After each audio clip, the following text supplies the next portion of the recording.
Buenas tardes, soy José Ignacio Recalde del Servicio de Córnea del Instituto Clínico Quirúrgico de Oftalmología. Hoy les vamos a hablar de una novedosa operación llamada cross-linking corneal que se emplea en una enfermedad degenerativa de la córnea llamada queratocono. Hasta muy recientemente en esta operación no teníamos más recursos que emplear las lentes de contacto rígidas, los anillos corneales o incluso el trasplante de córnea. Ahora tenemos esta nueva operación que va directamente a la raíz del problema, endureciendo la córnea. Se trata de una reacción fotodinámica en la que por interacción de la radiación UVA y de la riboflavina se produce una serie de aniones que forman enlaces entre las fibras del colágeno corneal. Esto produce un gran endurecimiento de la córnea y detiene la progresión del cuadro. Va, por tanto, a la raíz del problema. Esta enfermedad afecta a una de cada 3.000 personas y sus síntomas principales son una gran disminución de la visión. Al deformarse la córnea por ser demasiado blanda, se produce una deformación cónica y un astigmatismo irregular, que es muy difícil de corregir con gafas. Solamente podría corregirse hasta cierto punto con lentes de contacto rígidas. Hay que decir bien claro que esta operación del cross-linking corneal no es una operación de cirugía refractiva, es decir, no quita las dioptrías, sino lo que hace es estabilizar un proceso que de por sí hubiera ido progresando hasta los 40 años aproximadamente. A continuación vamos a mostrarles en directo esta novedosa operación que realizamos en los quirófanos del Instituto Clínico Quirúrgico de Oftalmología.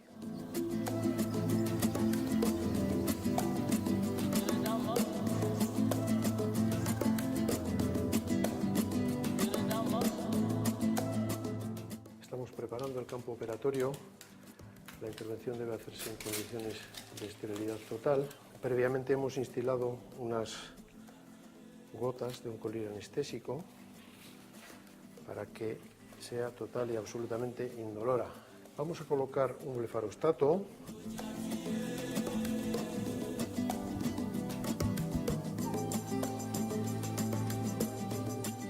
Ahora lo que vamos a hacer es, vamos a quitar el epitelio de la córnea, para poder después colocar la riboflavina.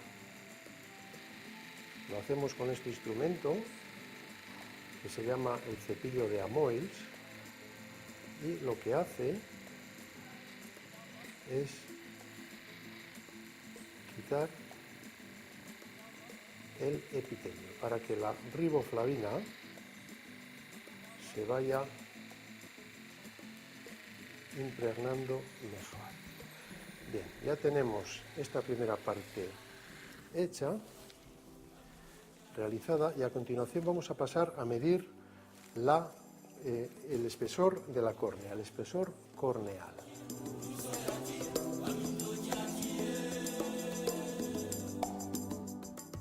Bueno, ya está terminada la fase más importante. Vemos que tenemos suficiente espesor corneal para proceder a la intervención. Si el espesor corneal fuera inferior a 400 micras, deberíamos de poner unos colirios especiales para que la córnea se hinchara y aumentara su grosor. Sin embargo, en este caso esto no es necesario, con lo cual pasaremos a poner la riboflavina que utilizamos habitualmente. Aquí viene la preparación y simplemente lo que hacemos es instilar esta sustancia sobre la córnea. Repetiremos esta operación cada 2 minutos, durante 10 minutos, y esto será suficiente para que la córnea se impregne con la sustancia. Voy a aprovechar este tiempo para explicar un poquito las características de la intervención. La intervención se basa en la interacción de la radiación UVA con la riboflavina. Hay un elemento que es el fotosensitivizador, que es la radiación UVA, y una molécula que se excita, que es la riboflavina, por efecto de esta luz. Cuando esto ocurre, se produce una reacción físico-química, se forman unos aniones que lo que hacen es formar unas uniones, unos enlaces covalentes entre las fibras del colágeno corneal. El colágeno corneal son unas fibras que forman un poco el armazón, el esqueleto de la córnea, y son las que le dan solidez. En los pacientes con queratocono, este colágeno no es un colágeno bueno, no es un colágeno normal, está muy debilitado y esta es la razón por la que la córnea se deforma. Con esta intervención nosotros aumentamos la unión entre esas fibras, pasan a tener muchas más uniones entre sí, se forma una urdimbre, se forma una trama en el colágeno corneal y esto hace que aumente extraordinariamente la rigidez de la córnea, con lo cual impedimos su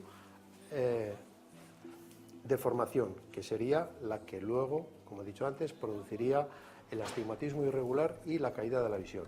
Aprovecho para decir que esta operación no es una operación de cirugía refractiva. Nosotros no la hacemos para quitar dioptrías, aunque sí es verdad que en aproximadamente la mitad de los casos el astigmatismo disminuye un poco y mejoran algo de visión. Pero insisto, no es una operación de cirugía refractiva.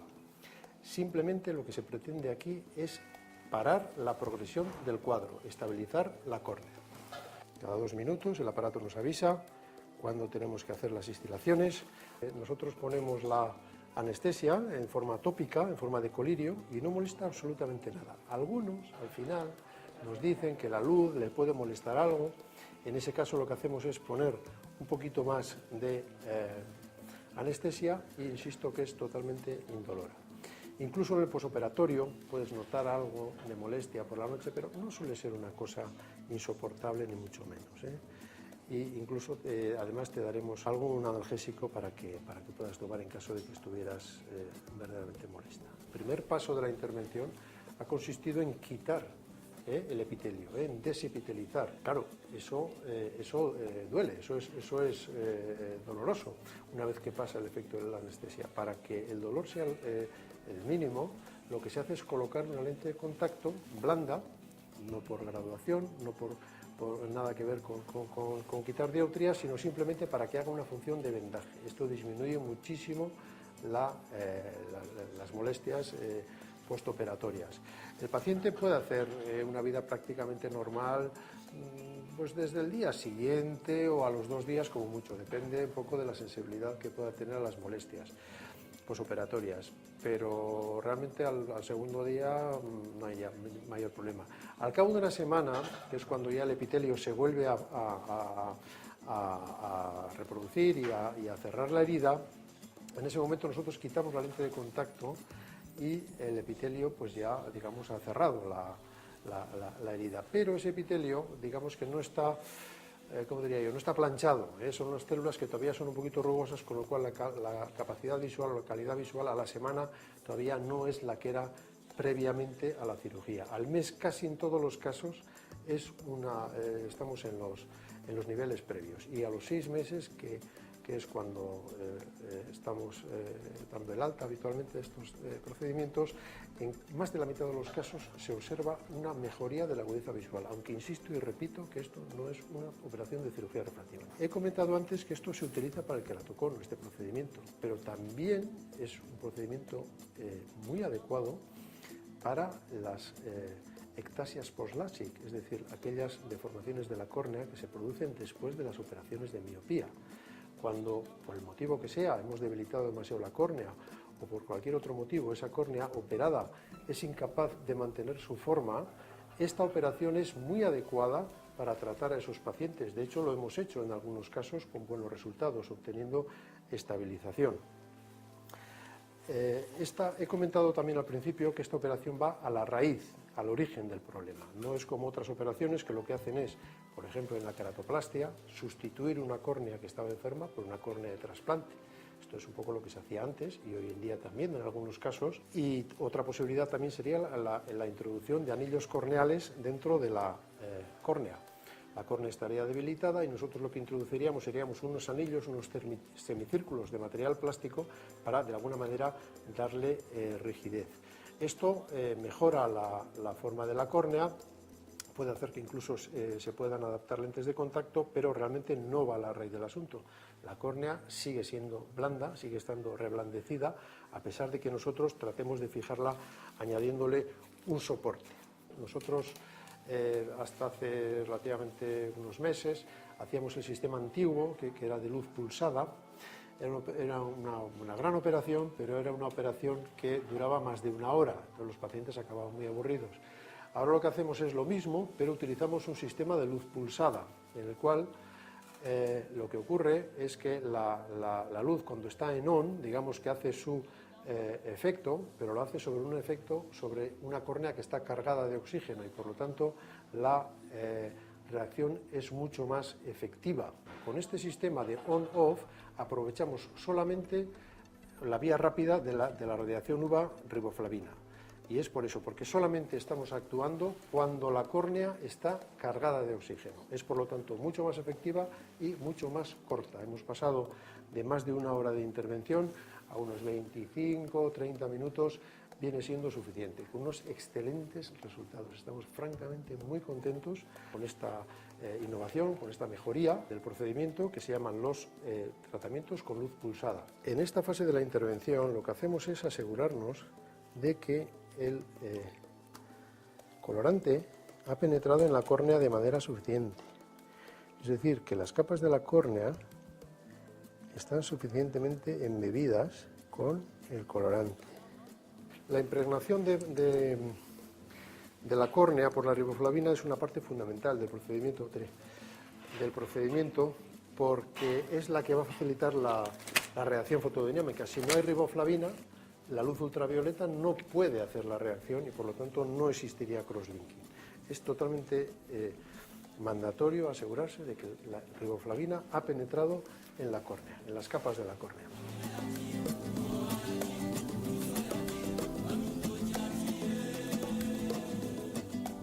Y ahora vamos a vemos estas partes muy interesantes, vemos cómo la luz, digamos, que oscila, parpadea. Tenemos una fase on, fase off. Insisto y repito, esta es la forma rápida del tratamiento de luz pulsada, y lo que pretendemos es que la fase en que la reacción es más efectiva, insisto y repito, cuando la córnea está cargada de oxígeno, es cuando estamos haciendo la reacción. Y una vez que el oxígeno ha sido consumido por la luz ultravioleta, esta desaparece, con lo cual la córnea se vuelve otra vez a cargar de oxígeno. Hay que asegurarnos de que la luz está enfocada en el centro de la córnea, no debemos tocar otras estructuras como el limbo esclerocorneal, porque podría producir algún tipo de daño, y simplemente es esto. Decir que todos los estudios que se han hecho, que se han realizado, nos dicen que es una intervención segura no solamente para la córnea, sino también para el iris, el cristalino y la retina. En principio, hay que asegurarse de que no hay una patología activa ocular concomitante, es decir, pues que no tenga una conjuntivitis activa, o que tenga una supuración, o que tenga alguna cosa de estas, porque en ese caso, no sería una buena idea desepitelizar la córnea. Una vez transcurrida esta etapa, pues insisto, colocaremos una lente de contacto, impregnaremos la córnea con una solución de antibiótico y de desametasona, colocaremos una lente de contacto que tendrá un efecto vendaje para minimizar las molestias en el posoperatorio, y en principio nada más. La paciente podrá hacer una vida prácticamente normal en 48 horas. Las primeras horas puede molestar algo, pero no es una intervención en principio que sea muy dolorosa, ni tampoco el posoperatorio. Se le verá mañana, por la mañana le verá alguien de aquí del servicio, y yo la veré la semana que viene para asegurarnos de que no hay ninguna infección, y yo la veré la semana que viene, que es cuando ya la quitaré la lentilla, y veré un poco cuál es el epitelio, si realmente se ha repitalizado bien o no. Y básicamente esto es la cirugía.